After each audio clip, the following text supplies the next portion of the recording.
pessoal, o que eu quero falar com vocês, a gente vai... É um pouco um foco de segurança, com certeza, mas segurança junto com desenvolvimento. Né? Como um colega nosso aqui na palestra passada, aqui, falou da questão muito de infra com DevOps, aquela briga antiga que tinha, e também temos uma briga antiga de segurança, infra e DevOps, que agora viraram 3, né? Inclusive, se eu não me engano, a próxima palestra vai falar sobre isso tudo junto, né? Que hoje em dia a gente precisa estar em sinergia, hoje em dia a gente precisa todo mundo estar junto, e não só as áreas estarem juntos, mas hoje também, por exemplo, como ele falou, que um sysadmin precisa também ter um conhecimento de código, coisa assim, vocês também precisam ter um conhecimento da parte de segurança, de deixar suas aplicações mais seguras, até mesmo para facilitar a vida da gente, porque, pelo amor de Deus, é pressão alta, é um monte de problema que a gente pega também, tá? Vamos aqui, só para falar mais ou menos quem eu sou. Vim na área de desenvolvimento, mas não mexo com desenvolvimento, odeio código, mas tenho que mexer com código. Eu fiz ciência da computação, de 15 pessoas que se formaram, só eu fui para a infra, o resto foi tudo para desenvolvimento, são meus colegas. Fiz aí um MBA, porque falaram, você tem que fazer alguma coisa a mais aí para dar um status, aí peguei, fui lá e fiz, brincadeiras à parte. Algumas certificações, principalmente voltadas mais para a área de forense, que é uma área que eu gosto muito, é uma área que dá um tesão na gente quando mexe, né? Então, é uma área que eu gosto, e aí fiz algumas certificações no sentido mais voltadas para a segurança. Beleza? E gosto também, tenho análise de malware, gosto muito, ou seja, para você trabalhar com malware, você precisa entender muito de código, então a gente precisa ter um conhecimento, e olha que eu sou de segurança. Eu, em teoria, não sou obrigada a saber código, mas eu tenho que saber, porque como é que eu vou olhar um malware, o que o cara está fazendo, como é que eu vou entender o que é que aquilo está acontecendo. E a outra Deep Web, que é para a gente fazer palhaçada na internet. Né? Aí aqui, pessoal, o que eu quero só dar um... Eu não sei se apareceu. Ixi, não está aparecendo... Deixa eu ver aqui... Ah, tá. Voltou. Aqui é rapidinho, só o que a gente vai falar, tá? Eu vou falar de algumas siglas aí. Não dá para decorar tudo, mas é bom que já fica aí guardado na memória de vocês. Inclusive, até vagas que eu vi já de desenvolvimento mencionam algumas siglas dessas. Então, já fica, vocês pelo menos já ficam cientes aí. Aqui é só, não deu para ver legal a imagem, mas é só para ver que cada vez mais está crescendo a parte de ataques de web, e não é problema do tipo, achei um bug no Apache que permite isso, papapá. A maioria das situações são problemas de configuração, foram configurações mal feitas, foram códigos mal feitos que não tiveram o devido pensamento voltado para a segurança. E hoje a gente precisa disso, pessoal. Hoje o mundo tem mudado e tem ido para essa linha. A gente precisa ter esse conhecimento também, como, se eu não me engano, foi a Camila que falou. A gente precisa também pensar na segurança. Não só deixar para a equipe de segurança resolver alguma coisa. Aí aqui eu só mostrei algumas coisas aí, de falhas que a gente teve, inclusive teve Vivo, teve Unimed, teve um monte de clientes aí, inclusive teve até o do Palmeiras, ele não ganha mundial, mas ele foi o primeiro a ser vazado de sócio-torcedor do Brasil. Né? Então, são seus dados, são os nossos dados, inclusive eu vi um agora à tarde, que inclusive ele vazou dados até de agentes secretos do governo brasileiro. Então, para você ter ideia, o grau que isso pode causar para você, para o seu cliente final e etc. Então, a gente tem que pensar nisso aí, isso é muito grave, inclusive agora com as novas leis internacionais, nacionais que estão vindo, isso vai ser muito mais cobrado, empresas vão pagar multas em cima disso, pesadas, e claro que quem também sofre a consequência é quem está do lado da corda do elo mais fraco, porque não configurou legal, não teve um sistema de qualidade nesse meio do caminho, para evitar esse tipo de situação. E aí a gente pergunta, né? Poxa, que técnica que eu posso usar? O que eu posso usar para colocar mais segurança na minha hora de codar, na minha hora de fazer meus códigos? O que a minha empresa também pode pensar nesse sentido? Eu vou contratar uma empresa de segurança. Não, a gente está falando não dessa parte, eu quero falar na parte da hora do código, na hora que vocês estão mexendo na codificação. Então, a gente hoje tem mais algumas letrinhas a mais, mas eu quero focar só nessas 3, que são as que estão sendo mais usadas aí, que a gente chama de SART. o nome complica mesmo, tá, gente? Eu tenho dificuldade enorme para saber LGPD e LGBT. Então, eu fico naquela dúvida. Até hoje, eu fico confuso na hora de falar. Imagina chegar na reunião lá, eu vou falar de LGPD aqui, LGPD, aí dá aquela confusão toda. Mas aí, só para vocês terem ideia, eu tenho SART, DART e ART. Lembre sempre das primeiras letras, que isso vai facilitar melhor para vocês. O caso do SART é mais voltado para uma coisa de estática. Então, aquilo que eu vou fazer ali no momento que está acontecendo, eu vou ter uma análise de código, a gente vai entrar em mais detalhes, tá, pessoal? Então, eu consigo fazer estático. Eu estou lá codificando, ele vai me dar um resultado do que por exemplo, eu coloquei mais números aqui na pilha e pode dar um buffer overflow no meu código, na minha aplicação. O Dart é uma coisa mais dinâmica, então eu vou realizar isso mais black box, que é, digamos, a pessoa não vai conhecer nada, eu não vou ter usuário e senha, eu não vou saber o código que está por ali, ele vai me explorar algumas vulnerabilidades que possam surgir dessa aplicação que eu fiz. E aí a arte seria juntar essas duas, seria juntar o melhor dessas duas tecnologias para eu fazer os meus testes de segurança, tá, pessoal? Isso é voltado para testes de segurança em aplicação. Aí aqui é só um overview aí para vocês verem, um estático, outro dinâmico e o outro interativo. Né? Inclusive voltado aí para o Gartner, não sei se todos conhecem, mas é bem conhecido aí o Gartner aí para vocês. Então, aqui a gente começa a entrar no SART. Pessoal, só um pouquinho para pegar uma água, que minha garganta está...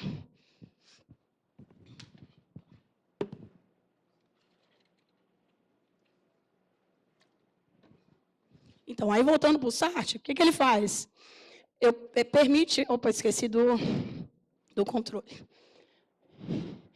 Ele permite o desenvolvedor pegar no código-fonte. Então, vou até mostrar uma imagem, apesar de que não está muito legal. Mas no caso ali, ele até deu um exemplo que dá um buffer na pilha que você estava codificando lá.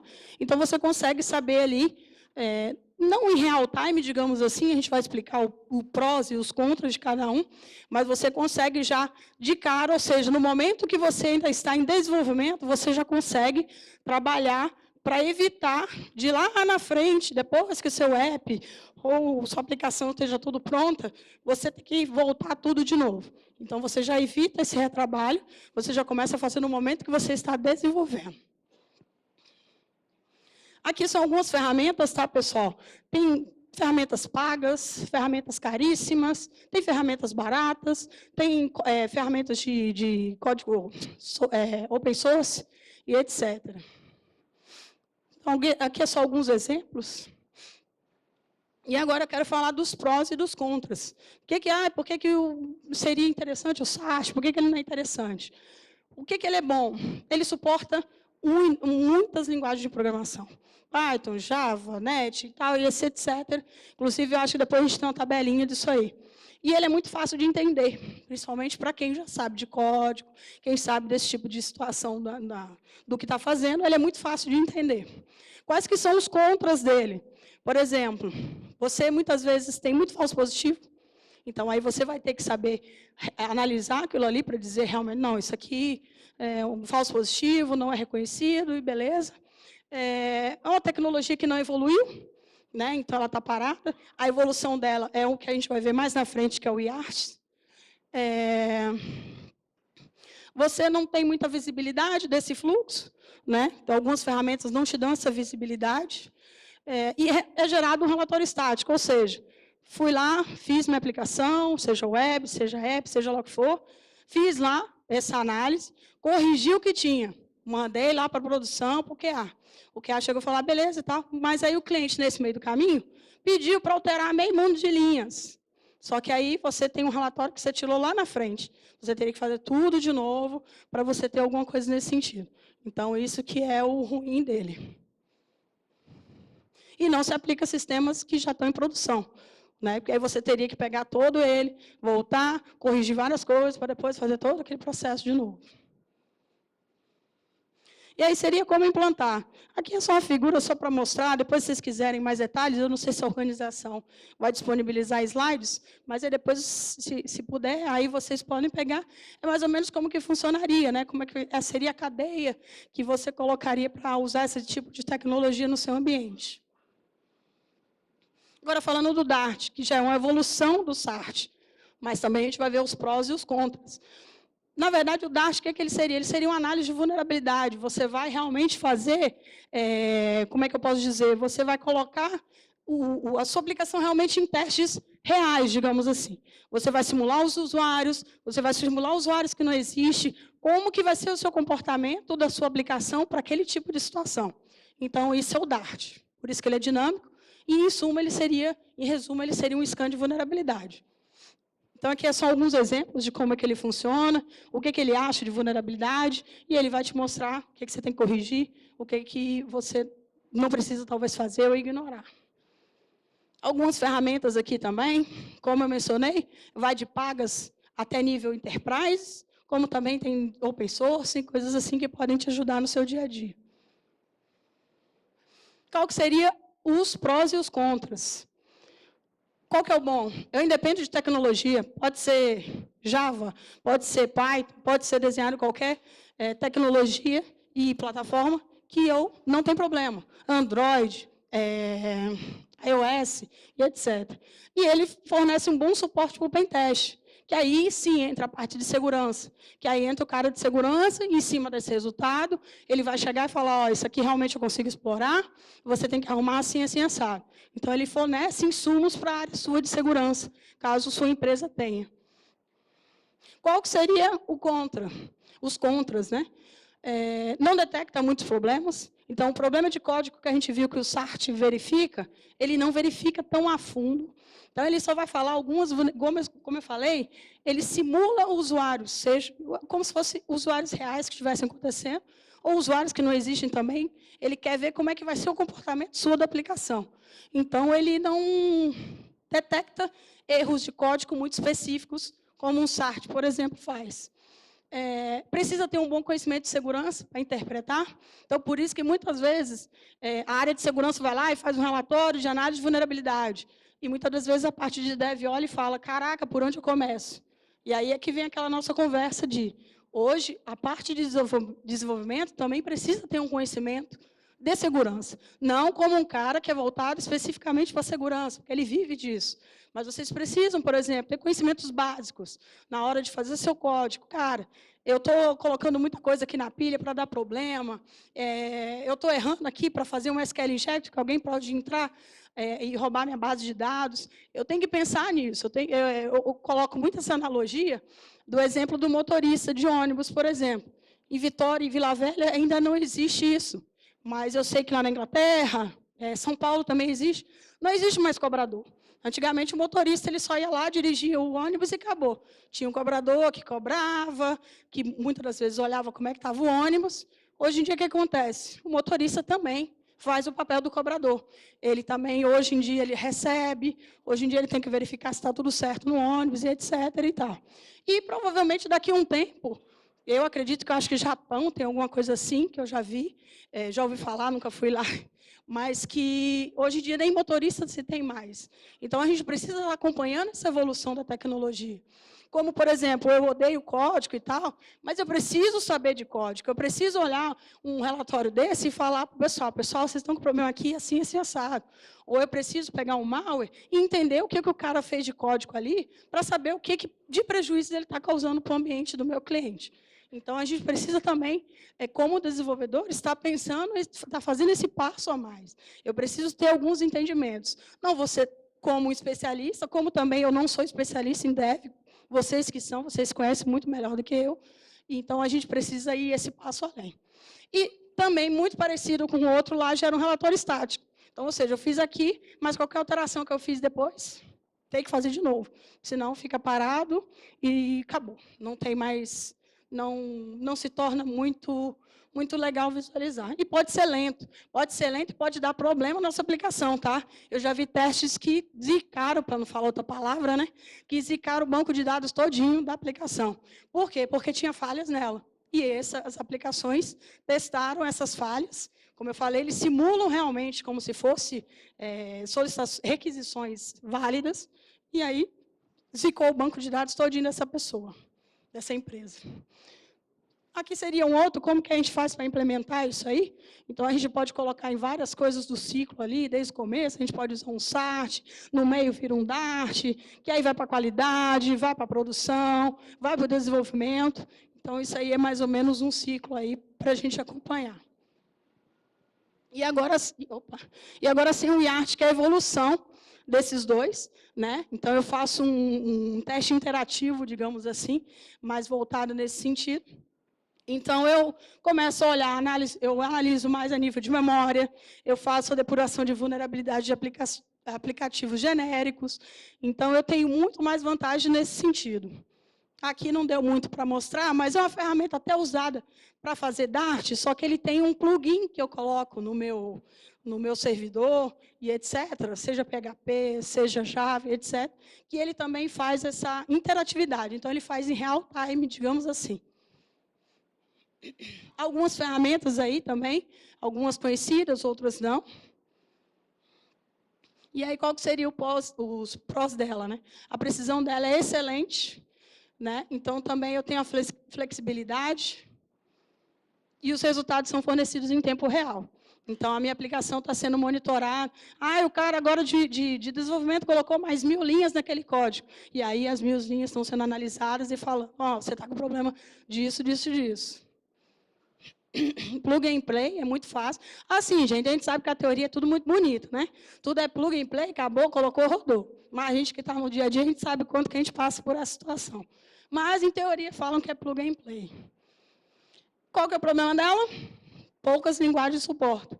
Pouquíssimas. É claro que é uma evolução, como também tem o HARTs, que é o real time, é a mesma coisa desse aí, vão sendo evoluídas e aí vão tendo mais linguagens que vão suportando. Aqui não dá para ver legal, mas é só o que cada uma suporta, só para vocês terem noção. Por exemplo, IART, Python ainda está em fase experimental, mas o SART, por ele também ter mais tempo no mercado, ele tem muito mais suporte às programações, às linguagens de programações. Aí vem aquela pergunta, e agora? Qual que é o melhor modelo? Qual que é o modelo que eu posso usar para a minha empresa, ou para o meu negócio, para aderir nesse tipo de situação? Aqui não ficou legal a imagem, mas é mais ou menos como se fosse, você quer o quê? Você quer Microsoft ou você quer Linux? Eu não sou muito xiita, eu gosto de Linux demais, mas Microsoft mais ou menos, mas eu não gosto de impor, vai usar Linux porque Linux é melhor, ou vai usar Microsoft porque Microsoft é melhor. Não, você vai ver de acordo com o seu negócio qual que é o melhor para usar. É claro que o IART hoje é a evolução disso tudo, mas talvez não seja interessante, talvez, não sei. Né? Então, você tem que saber que tipo de tecnologia que você quer. Cada um tem suas, como é que pode dizer, suas coisas boas. Por exemplo, ali em cima, rapidinho tem, a parte de desenvolvimento é voltada mais SART. Se você quer mexer mais só com código, vai para o SART. Velocidades, tem algumas que são em horas, tem outras que são em dias. Então, o que eu preciso de mais rápido? Então, vai do que você quer. O que eu quero passar é para vocês sugerirem esses tipos de tecnologias, colocarem segurança realmente no código de vocês, se preocuparem com isso. Por quê? Justamente para evitar problemas que depois, não que segurança vai resolver, porque a gente não resolve nada, mas de evitar a aplicação que fulano de tal fez é péssima, é cheia de problemas, e etc. e tal. Tem uma brincadeirinha aqui, né? Nunca mais vou escrever nenhum código ruim. Então, é só para ficar essa dica de vocês realmente correrem atrás, de se preocuparem com segurança. Não é difícil, é um mundo... Vou colocar um jabá aqui, porque eu sou apaixonadíssima por segurança. Quem quiser ir para a área pode até vir também, tá, gente? É uma área muito apaixonante. Temos nossos estresses no nosso dia a dia, mas é muito bom. Então, assim, eu recomendo que vocês comecem a olhar segurança. Cara, deixa eu pelo menos, igual Samantha lá, ela Pelo menos ela corre atrás para saber um pouco de código, porque ela precisa. Eu também preciso, eu quero ser um diferencial onde eu estiver. Eu não quero só simplesmente ser um cara que coda Python ou sei lá o quê e acabou. Porque isso aí tem um monte, gente. Em todo o mercado tem um monte de gente que faz isso, como tem um monte de gente que faz segurança. Mas seja diferencial, seja referência. Cara, aquele cara ali é o cara que mexe em Docker como ninguém. Ele sabe fazer de ponta a ponta, ele entende de segurança de Docker, ele entende como faz implementação, ele entende como faz deploy e etc. Então, esse é o recado que eu quero deixar para vocês. Não sei se alguém tem alguma pergunta. Se vocês quiserem tirar alguma dúvida, fica à disposição aí para, nesse tempo aí final, não sei se alguém quer fazer alguma pergunta, se pode abrir para pergunta também, eu esqueci de perguntar isso, mas se alguém quiser tirar alguma dúvida, fica à disposição. E aí uma coisinha, não é nada de frase que eu peguei de Mahatma Gandhi, essas paradas, não, é uma coisa que eu inventei aqui, e é só, eu coloquei aqui, ó, cuidado com aplicações não feitas com segurança. Porque, em caso de vazamento de dados, isso está em lei, tá, gente? Eu só meio que fiz um resumo. Em caso de vazamento de dados, são seus dados também. Eu não gostaria, por exemplo, que um dado meu médico estivesse vazando e falando que eu estou com coronavírus, passando para todo mundo aqui. E a responsabilidade também é sua, porque é o seu nome. Eu prezo muito pelo meu nome. Então, tudo que eu faço, eu procuro com qualidade, porque eu penso no meu nome. Pelo menos é a única coisa que eu tenho. Não tem casa, não tem carro, não tem nada. Pelo menos o nome eu tenho. Então, eu tenho que prezar por essa reputação do meu nome. Então, procurem fazer bem feito, procurem pensar nesse sentido. É isso, pessoal. Aqui estão meus contatos. Quem quiser, LinkedIn aí está disponível. Agradeço a oportunidade aí a todos.